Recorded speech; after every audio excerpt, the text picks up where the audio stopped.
Olá a todos, eu sou a Marcela Marini, analista de grãos e oleaginosas do Rabobank Brasil. Eu gostaria de dar as boas-vindas ao especialista de grãos e oleaginosas Leaf Xiang, que fica baseado em Xangai. Olá a todos. Olá, Leaf. Leaf, dada a importância da China no mercado de agri-commodities no Brasil, nós vamos olhar mais de perto os impactos do mercado chinês no mercado de grãos e oleaginosas durante o nosso vídeo. A China é o principal destino para a soja brasileira e, apesar disso, a China nunca foi um destino relevante para o milho brasileiro. Apesar disso, em 2020 e 2021 é esperado que a China se torne o principal importador global de milho. Vamos conferir com o Leaf qual a visão dele sobre a demanda de milho e também falar um pouco sobre a demanda de soja chinesa. Leaf, nós estamos vendo os preços de soja se fortalecerem em Chicago e atingirem níveis que não víamos desde 2013. Esse aumento dos preços tem um impacto direto nas margens do setor de proteína animal. Você ainda acredita em um aumento da demanda de soja para os próximos anos? Thank you for the question. Obrigado pela pergunta. Sim, recentemente as cotações futuras de Chicago atingiram níveis recordes quando comparamos com os últimos 8 anos. Uma combinação de fatores climáticos, do aumento das importações chinesas e um crescimento do esmagamento global, impulsionado não só pela China, mas também pelos outros países. Olhando apenas para a China, eu acredito que as importações de soja continuarão a crescer, embora em ritmo mais lento. A importação irá ser direcionada pelo apetite chinês em alimentar seu rebanho animal. Na China, o farelo de soja é a principal fonte de proteína utilizada na ração animal. Cerca de 75 a 80% de toda a ração utiliza o farelo de soja como principal fonte de proteína. Quase todo esse farelo é esmagado com soja importada proveniente de outros países. Com o objetivo de reduzir a dependência externa, órgãos do governo chinês publicaram diretrizes para a redução do uso de farelo de soja na ração de suínos e aves. Mas considerando que a disponibilidade global de outras oleaginosas ou até mesmo de outros farelos são menores que a da soja ou farelo de soja, eu diria que é extremamente difícil encontrar grandes quantidades de substitutos para o farelo de soja. No longo prazo, a demanda chinesa por ração continuará aumentando, alimentada pelo crescente consumo de carne.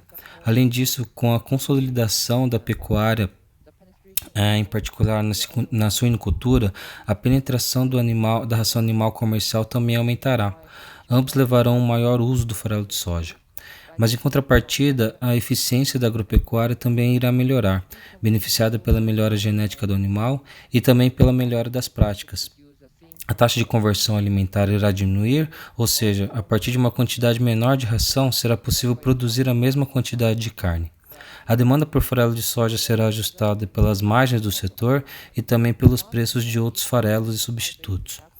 Por último, não menos importante, devido ao alto impacto do preço do farelo de soja, o crescimento da demanda por proteína animal será menor, o mesmo acontecendo com o consumo de ração e farelo de soja. Resumindo, acreditamos que a importação de soja chinesa continuará a crescer nos próximos anos, mas a uma taxa de crescimento reduzida. O aumento será de cerca de 3% ao ano.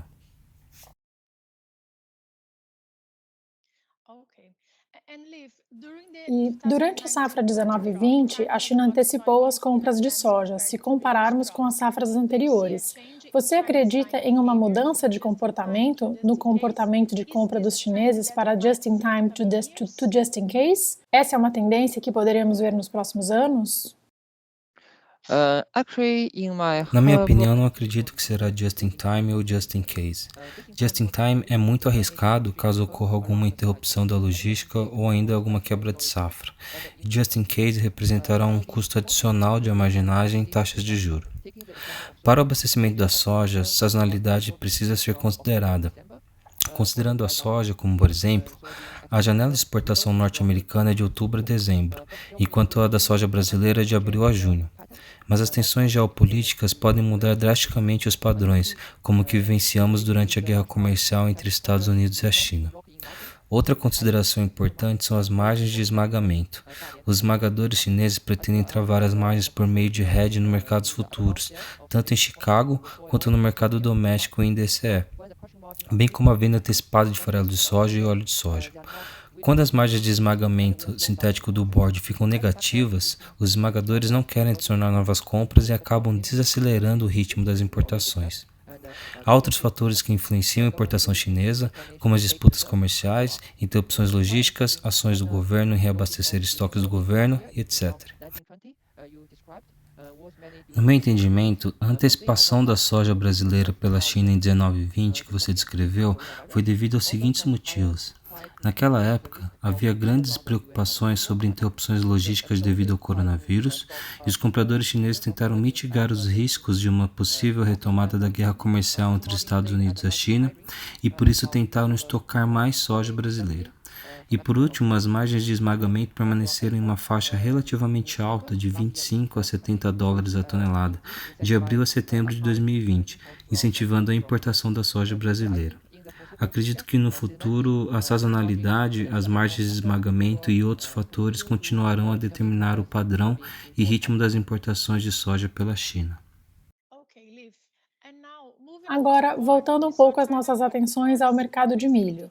Vimos as importações de milho da China aumentarem para 25 milhões de toneladas na safra 21.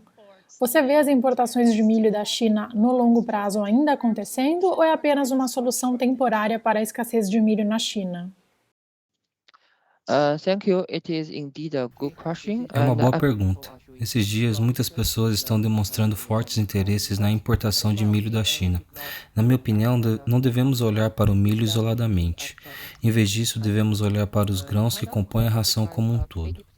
Na China, o milho ocupa 80% da participação como ingrediente utilizado como fonte de energia na ração animal. As substituições de outros grãos para a ração, como trigo, sorgo, cevada e arroz, dependem de sua competitividade de preços em relação ao milho. Este ano e 2021, como resultado do aumento do preço do milho, as fábricas de ração estão utilizando cada vez mais esses grãos alternativos para rações. Beneficiando-se da contínua reconstrução do rebanho de suínos, criação de aves estabilizada e crescente penetração de ração comercial, esperamos que o uso de ração em 2021 retorne aos níveis pré-PSA. Olhando para o futuro, o uso da ração na China continuará com ímpeto de crescimento, como mencionamos anteriormente, e a ração para suínos provavelmente continuará sendo o maior motor de crescimento. Os grãos para a ração serão a principal fonte de energia para as dietas dos animais. Para entender a crescente demanda por ração, a oferta de grão para a ração na China deve manter uma taxa semelhante. Dada a escassez de recursos terrestres e hídricos na China, o país tem potencial limitado para expandir a sua área de plantio. Para impulsionar a produção doméstica, a China depende da melhora da produtividade.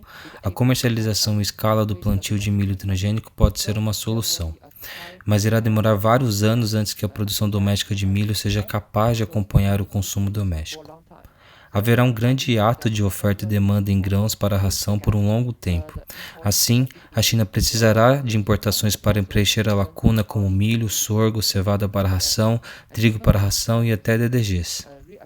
Mesmo depois de que os grãos para a ração alcançarem o equilíbrio, acredito que as importações ainda serão essenciais. Isso pode fazer com que os estoques de segurança aumentem e auxiliem a mitigar o risco de perda de safras domésticas resultante de um clima adverso. Portanto, na minha opinião, a importação de milho, assim como de outros grãos para a ração, é necessária e inevitável. Para incentivar os principais países exportadores a aumentar a produção e atender a demanda da China, a China deve dar um sinal claro de que será um comprador consistente. E o governo chinês deve reformar as políticas comerciais para abraçar mais importações de grãos para a ração, mas também enfatizar a diversificação das origens de importação.